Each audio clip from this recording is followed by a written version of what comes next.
Prêt pour l'impact, c'est la question que je pose chaque jour à une personnalité qui compte dans notre économie. Et je reçois aujourd'hui Catherine Guergnoux. Bonjour. Bonjour Thomas. Bienvenue, heureux de vous accueillir. Vous êtes dirigeante de l'entreprise La Fenêtrière, vice-présidente déléguée de la CPME. Alors vous étiez déjà venue dans l'émission, mais alors on essayait de retrouver la date. Ça fait peut-être 4 ou 5 ans au moins.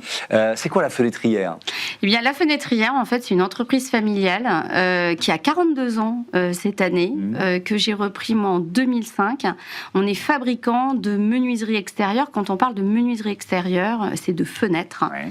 On est fabricant à Champigny-sur-Marne. On est Origine France garantie depuis pas mal d'années. Et voilà, une entreprise de proximité. À taille humaine, c'est combien de salariés aujourd'hui ? C'est 13 collaborateurs, donc on est 14, avec moi compris, je me mets pas de côté. Voilà. Vous comptez dedans. Ouais. Exactement, je peux me compter dedans. Et donc nous, on travaille avec des professionnels du bâtiment. Et c'est vraiment une volonté de gouvernance. 95% de nos menuiseries restent sur Paris et l'Île-de-France. En fait, on a un atelier de proximité et on a à la fois un industriel, mais on est aussi à la fois un artisan. Alors justement, j'allais vous poser cette question-là. Comment on concilie les deux ? C'est-à-dire que c'est de l'artisanat, mais vous avez industrialisé. Ça semble antinomique. Non, parce qu'en fait, c'est tout simplement, on garde les valeurs de l'artisanat, de la production, ce qui a du sens. On fabrique sur place, et en même temps, on a des outils industriels qui sont performants et qui permettent de rentrer, on va dire, dans l'univers de l'industrie. Et on intègre également des systèmes de production comme le lean production, le lean management, qui sont aujourd'hui des méthodes classiques, innovantes pour nos ateliers. Vous le disiez, ça fait plus de 2 décennies que vous avez repris l'entreprise. Qu'est-ce qui a changé fondamentalement ? J'ai appris hier que ça faisait 21 ans. Vous avez oublié ? Oui, j'avais oublié. Oui. C'est LinkedIn qui me l'a rappelé, vous savez. Merci LinkedIn. C'est ça, ouais. Voilà. On aimerait ne pas... voilà, mais non, exactement. Qu'est-ce qui a changé fondamentalement pour vous ? Ce qui a changé fondamentalement, déjà, l'ADN de l'entreprise, moi je suis en transmission familiale, je pense qu'elle a évolué, mais je dirais que mes parents avaient peut-être une orientation où le collaborateur était plus un exécutant. Aujourd'hui, le collaborateur est un acteur. Et je pense que c'est vraiment ce qui a changé. Au niveau de la qualité, au niveau du service, c'est la même chose. L'ambiance familiale est aussi toujours là. Ensuite, bien entendu, il y a des innovations technologiques qui se sont faites, mais c'est dû aussi à notre réglementation. On a une réglementation thermique qui est quand même très impactante. Et donc, ça a évolué.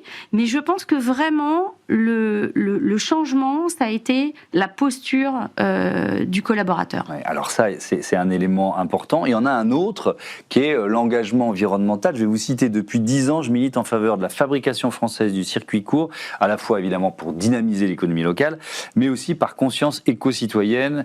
Je considère inutile et dangereux d'acheter des menuiseries moins performantes à 10 000 km de chez soi. Vous faites ce choix donc il y a une dizaine d'années. Est-ce que c'est si simple ? Vous voyez ce que c'est entre OK, je veux faire ça, c'est-à-dire favoriser le circuit court, et puis trouver le moyen de le faire. Est-ce que ça a été compliqué ? Ça n'a pas été simple. Ouais. Déjà, il y a... En fait, je l'ai vraiment initié au moment... Souvent, vous savez, ce sont des crises qui vous permettent justement de basculer.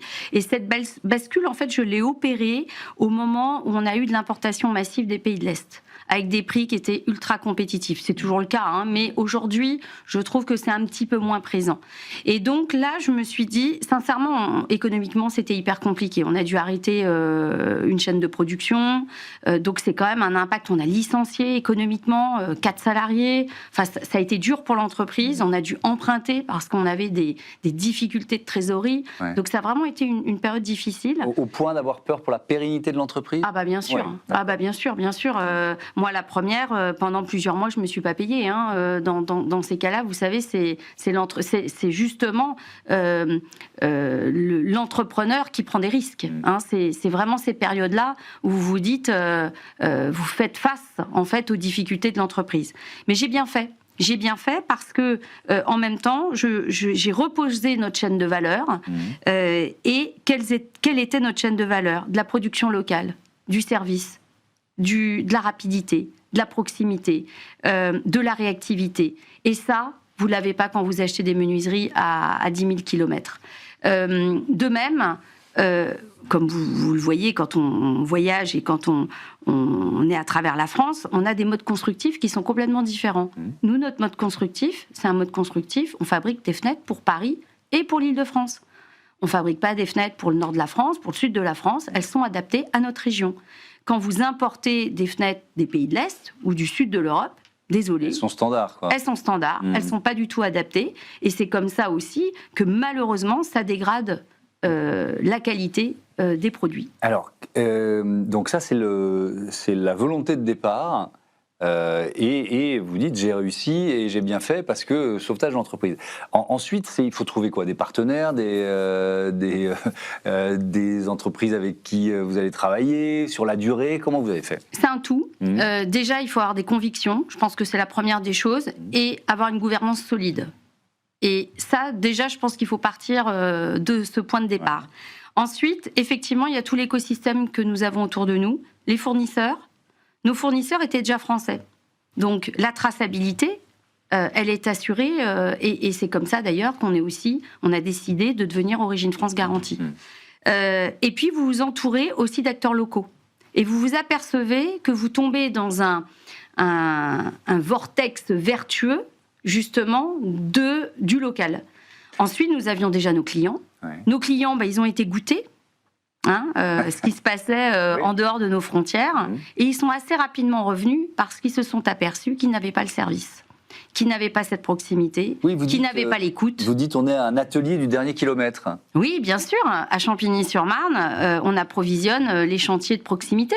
Donc un client passe par exemple la veille ou le matin et va sur son chantier le jour même installer les menuiseries et faire les différents travaux qu'il a prévus sur ce chantier. Donc c'est vraiment de la proximité. Maintenant, s'il a un aléa sur son chantier, il peut revenir aussitôt à l'atelier. Et de même, on a beaucoup de nos clients qui invitent leurs clients, que ce soit des architectes, des bailleurs privés, des particuliers, à venir visiter notre atelier. C'est ça aussi, la force. Alors, est-ce que ça veut dire que vous faites le choix de rester en Île-de-France et que donc ça limite l'ambition de l'entreprise? Oui. Oui, clairement, ça limite l'ambition de l'entreprise. Il est certain qu'on pourrait peut-être partir dans le 77. Là, on est dans le 94, Champigny, une ville qui est très dynamique, avec plein d'activités différentes, ce qui fait justement sa singularité. Et on pourrait très bien doubler. On a 1000 mètres carrés d'atelier. C'est tout petit. C'est un peu comme les appartements parisiens, en fait. On est habitué à organiser les choses. On pourrait très bien aller dans le fin fond du 77. J'ai rien contre le 77, mais avoir 3-4 fois plus de place. Mais toute notre singularité, toute notre spécificité, on ne l'aurait plus. Donc aujourd'hui, oui, volontairement, on fabrique entre 15 et 20 fenêtres par jour. Oui. C'est une décision de limiter le développement de l'entreprise, mais ça ne veut pas dire... En fait, on est toujours à la course du chiffre, mais du chiffre d'affaires. Mais ce qui est important, c'est le bénéfice que l'on en tire, et surtout après...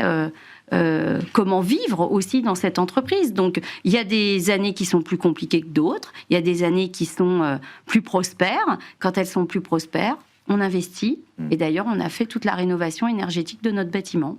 Alors, ça s'est passé comment ? Comme tout chantier, compliqué. Ça a été un peu compliqué, mais écoutez, on a revalorisé, redynamisé notre entreprise. Mes parents avaient acheté ce terrain, avaient construit le premier bâtiment.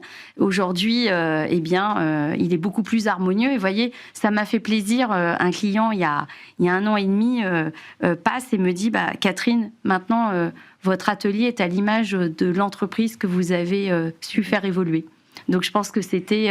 et voilà, je me suis dit, on a bien fait. Est-ce que ça vous rend aussi moins sensible ou fragile face aux crises énergétiques ? C'est une robustesse. Oui. Effectivement, c'est aussi un développement que j'ai souhaité. Souvent, je fais le parallèle, la métaphore avec le bateau sur une mer agitée. Nous sommes un petit voilier. Parfois, nous avons la chance de pouvoir...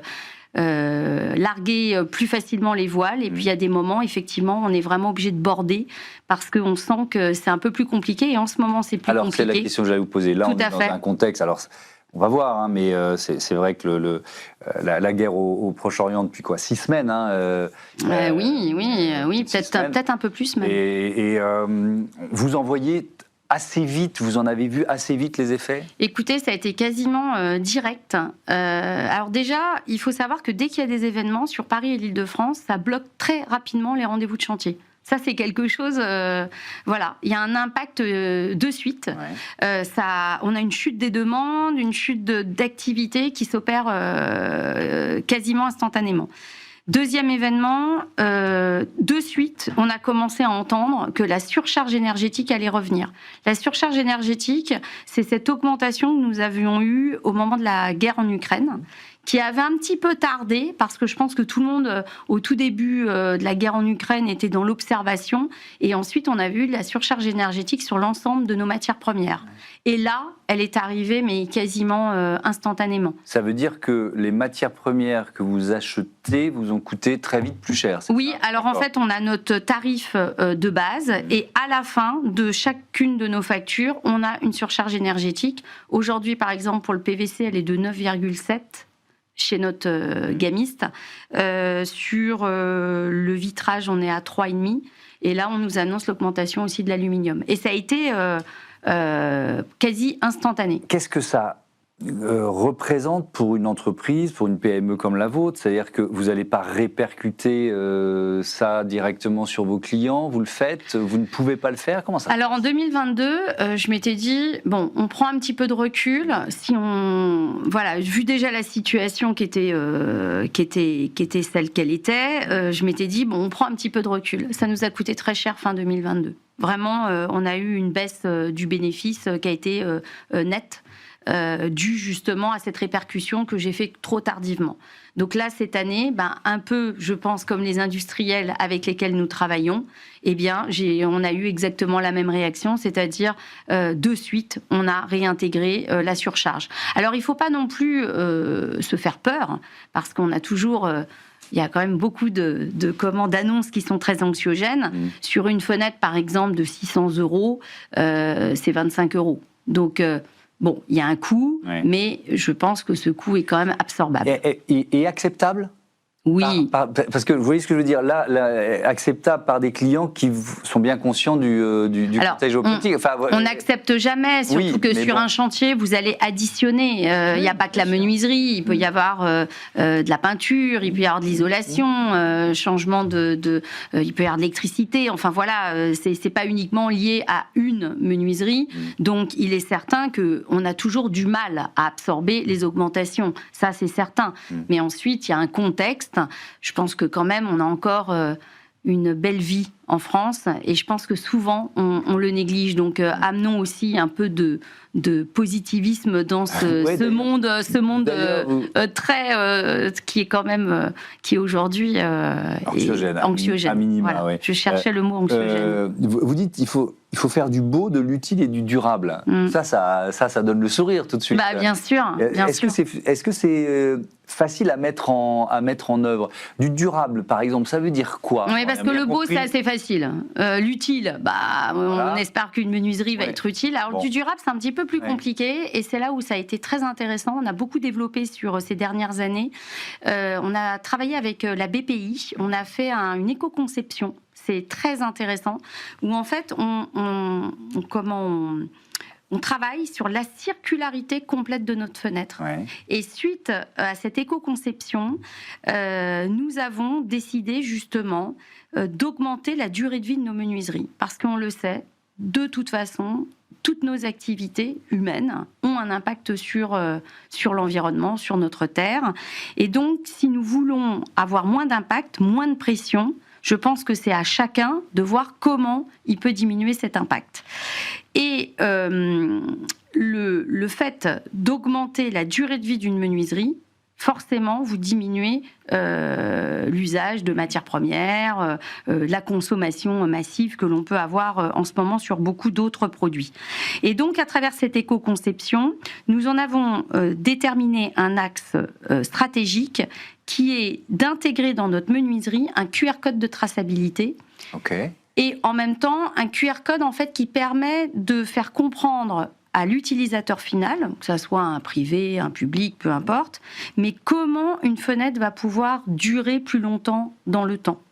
Donc en fait, il y a de l'acculturation, je pense aussi beaucoup à apporter dans l'usage des produits finis. Vous parlez de menuiserie évolutive. Ouais. Ça veut dire quoi? C'est quoi une menuiserie évolutive? Alors en fait, ma fenêtre, elle reste ma fenêtre, quoi. Elle reste votre fenêtre, mais comme vous le savez, souvent en région parisienne, on a des usages qui peuvent changer. Vous pouvez très bien souhaiter mettre un meuble devant votre fenêtre, et dans ces cas-là, elle n'ouvre plus, ou accueillir un chat, par exemple, dans votre famille. Ouais. Ça peut être aussi le cas. Et là, vous vous dites, ma fenêtre, elle est entièrement vitrée. Et comment je vais faire? Le chat, je ne sais pas comment il va pouvoir sortir dans le jardin. Eh bien, c'est très facile. Grâce à notre atelier de proximité, nous arrivons à transformer la fenêtre. Nous arrivons à y intégrer une traverse, un soubassement qui permet d'intégrer une chatière. Et votre fenêtre, elle n'a pas été changée complètement. Elle a juste évolué en fonction de vos besoins. Et ça, on peut le faire sur plein d'applications. Alors, il y a une tradition... Mais c'est une volonté. Oui, il faut savoir que c'est une volonté de l'entreprise. C'est une volonté de l'entreprise. Et il faut savoir aujourd'hui que beaucoup de modes industriels ne permettent pas cette flexibilité. Et nous, justement, notre côté artisanal permet cette flexibilité. Alors, question de celui qui était à votre place la semaine dernière, Pierre-Henri Grenier, directeur exécutif de la Banque de la Transition énergétique. On l'écoute. Bonjour Catherine, moi j'aurais une question. On parle beaucoup de l'électrification. Est-ce qu'il y a une concurrence entre pompe à chaleur et isolation? Ou plutôt une synergie? Bonne question. C'est une très bonne question, parce qu'on a des annonces du Premier ministre, notamment sur l'électrification, et c'est très bien, qui va booster le marché des pompes à chaleur. Sauf que je crois comprendre que si on ne fait pas la rénovation énergétique avant, ça ne sert pas à grand-chose de mettre une pompe à chaleur. Comment vous appréhendez ça? Il faut avoir une cohérence, en fait, dans ce que l'on fait. La pompe à chaleur n'est pas la réponse à tout. Surtout que quand vous êtes dans du collectif, vous ne pouvez pas mettre forcément de la pompe à chaleur. Ce qui est important dans un premier temps, c'est l'isolation. Il faut savoir traiter le bâti et ensuite on adapte la source énergétique dont on a besoin. Bien entendu, il faut aller vers de la décarbonation, il faut aller vers du mix énergétique. Maintenant, il est certain que parfois nous avons des orientations qui sont un peu dogmatiques. Et puis, il y a aussi une réalité du coût. Parce qu'une rénovation énergétique coûte cher. Donc nous, en tout cas, moi, ce que je préconise, et dans le monde du bâtiment, à travers la Fédération française du bâtiment aussi, ce qu'on préconise surtout, c'est un parcours de rénovation.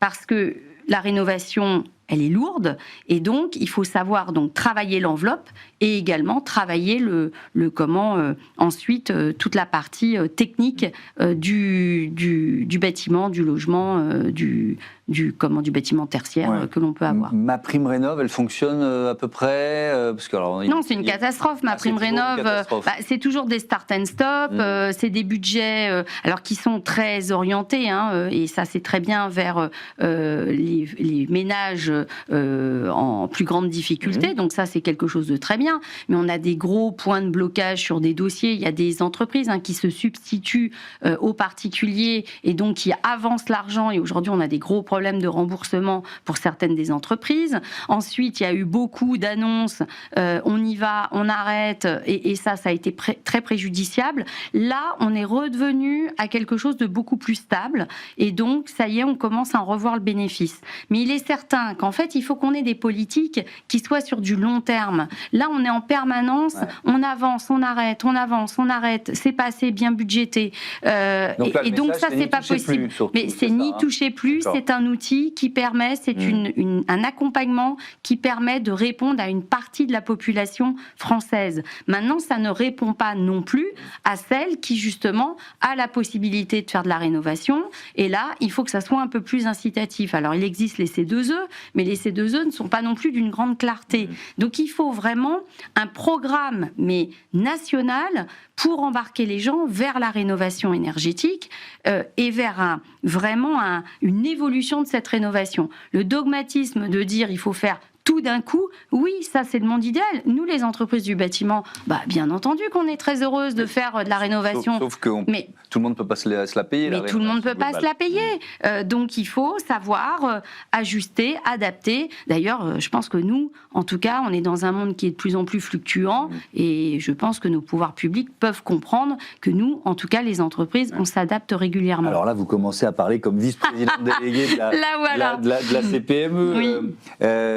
À quel point les petites et moyennes entreprises, elles sont comment je peux dire ça ? Elles jouent un rôle majeur dans la souveraineté économique de notre pays. Mais c'est plus de 90% du tissu économique français. Ouais. Donc, toutes ces PME, ces TPE et ETI aussi, c'est pas limité simplement juste à la PME, vous les avez autour de vous, c'est ce qui fait marcher l'économie française. Donc, on est vraiment un acteur du quotidien, du local, du moins local. On a des très très belles PME et ETI qui sont aussi à l'international. Et ça, c'est vraiment la richesse et la singularité de ce que l'on défend à la CPME. On défend l'entreprise patrimoniale. Et comment on les défend, ces entreprises, notamment face à une concurrence internationale qui peut parfois être déloyale ? Bien sûr, alors c'est toute la difficulté. En plus, on représente plus de 125 fédérations, donc des métiers qui vont être complètement différents, donc les besoins vont être aussi différents, mais on a, bien entendu, on essaye de balayer au plus large, et puis il y a quand même beaucoup de sujets sur lesquels on se retrouve. Donc, on les défend à la fois sur le social, on les défend sur l'économique.